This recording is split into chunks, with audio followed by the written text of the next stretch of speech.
नमस्कार, श्री स्वामी समर्थ. आजपर्यंतच्या व्हिडिओमध्ये मी तुमच्यापर्यंत अधिक मासात कुठल्या सेवा करायच्या आणि त्या कशा करायच्या हे सांगत गेली. पण आजच्या व्हिडिओमध्ये मी तुम्हाला काल झालेली अधिक पौर्णिमा म्हणजेच आपण या दिवशी कुठल्या सेवा करणार होतो आणि त्या कशा करायच्या होत्या तर मी स्वतः केलाय. आणि दर पौर्णिमेला मी सत्यनारायण पूजन करत असते. तर कालही मला सत्यनारायण पूजन हे प्रदोष काळात करायचं होतं.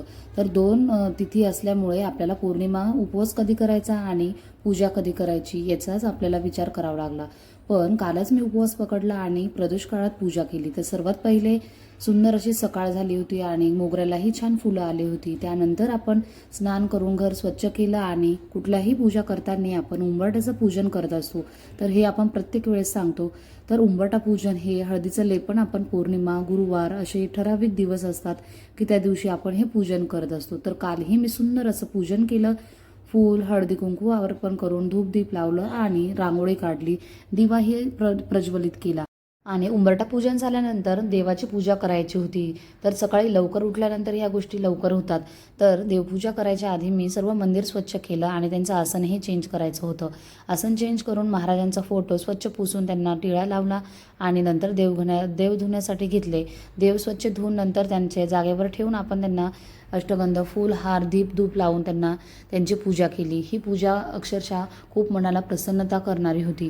आणि अशा पद्धतीने मी काल सुंदर पूजा सकाळी केली. त्यानंतर प्रदोष काळात मला सत्यनारायण पूजन करायचं होतं. तर पहिले मी चौरंग मांडून त्याच्यावरती पांढरा कपडा, त्यानंतर लाल कलरचा कपडा घेऊन अशा पद्धतीने ही पूजा मांडण्यास सुरुवात केली आणि सत्यनारायण देवाचा फोटो स्थापन केला. त्यानंतर कलशामध्ये पाणी घेऊन आणि सुपारी 1 रुपया, हळदी कुंकू फूल टाकून आपण त्याच्यामध्ये नंतर आंब्याचा डहाळा ठेवणार होतो. अशा पद्धतीने आपण हळद आणि कुंकवाचे बोट लावून घेतले आणि त्याच्यावर डिशमध्ये तांदळाची रास ठेवून आपण बाळकृष्णाला ठेवत असतो.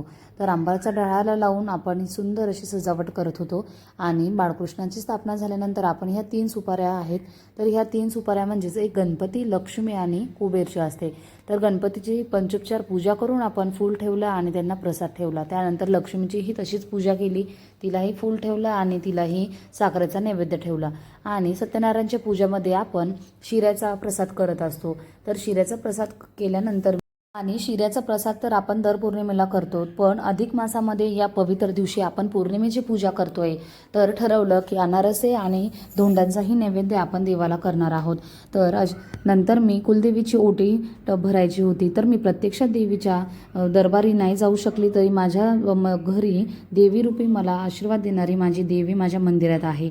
तर मी माझ्या कुलदेवीचं कळस स्थापना केलेला आहे. तर तिला अशी सजावट करून तिची खणनारायणाने ओटी भरली आणि क्षमा प्रार्थना मागितली आणि दर्शन केलं. त्यानंतर अनारस्यांचा नैवेद्य देवाला अर्पण करायचा होता. मंडल काढून नंतर आपण अनारस्यांचा आणि धोंड्यांचा आपण प्रेमाने केल्यानं नैवेद्य देवांपर्यंत अर्पण करायचा असतो. तर मी काय जे बोलली आहे देवापर्यंत अर्पण करताना ते मी तुम्हाला नेक्स्ट व्हिडिओमध्ये नक्कीच सांगेल. तो एक मंत्र असतो. तर तो आपण मंडल काढल्यानंतर 3 वेळेस गायत्री मंत्र म्हणून ओम प्राणाय स्वाहाय, अपणाय स्वाहाय, ब्रह्मणाय स्वाहाय असं करत करत आपण देवापर्यंत आपण केलेला नैवेद्य पोहोचवायचा असतो. जेणेकरून आपण केलेली सेवा ही देवापर्यंत पोहोचावी हीच आपली इच्छा असते. आणि कुलदेवतीलाही काल पुरणपोळीचा नैवेद्य केला, देवालाही केला होता. आणि अशा पद्धतीने माझी ही कुलदेवीची ओटी भरून आणि नैवेद्य झाला. तर प्रदोष काळानंतर मी जी पूजा मांडली होती त्यामध्ये मी सत्यनारायणची कथा वाचण्यास सुरुवात केली. 5 अध्याय असतात ते वाचल्यानंतर मी आरती करणार होती. तर अनारसे आणि धोंड्यांवरती अशी निरंजन प्रज्वलित करून नंतर आरती सुरू केली. गणपतीरायाची आरती करून आपण सत्यनारायण देवाची आरती करत असतो.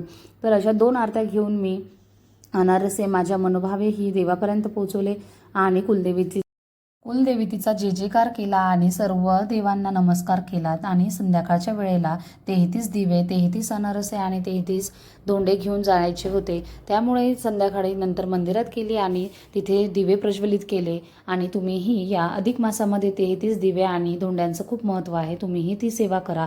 आणि काल ही सेवा मी करू शकली नाही त्यामुळे मी कुंकुमार्चन हे दुसऱ्या दिवशी म्हणजे आज केलेलं आहे. तर सकाळच्या वेळेत मी हे कुंकुमार्चन केलं जेणेकरून दुपारनंतर पौर्णिमा सुटणार होती. तर कुंकुमार्चन करताना देवीला श्रीसूक्त म्हणत आणि देवीचं मंत्र करत करत मी कुंकुमार्चन केलं आणि ते जे कुंकू होतं ते नंतर साईडला एका डब्बीत काढलं. हे कुंकू आपण आपल्या अवश्य कामीसाठी जाणार असेल त्यावेळेस आपण टिक्का लावून जायचा असतो. तर अशा प्रकारे मी माझ्या अधिक मासाच्या पौर्णिमेच्या दिवशी ह्या केलेल्या सेवा तुम्हाला कशा वाटल्या आणि जर तुमच्याकडून काल सेवा नसेल झाली तर तुम्ही येणाऱ्या ह्या 15 दिवसामध्ये आवर्जून या सेवा करा आणि नक्कीच तुम्हालाही याचं काही ना काही रूपी फळ मिळेल. आणि कालच्या पवित्र दिवशी सुंदर अशा पूजा सेवा करत करत मी जेवणही सुंदर बनवून आणि रात्री उपवास सोडला. आणि तुम्हाला व्हिडिओ आवडल्यास लाईक शेअर कमेंट करायला विसरू नका.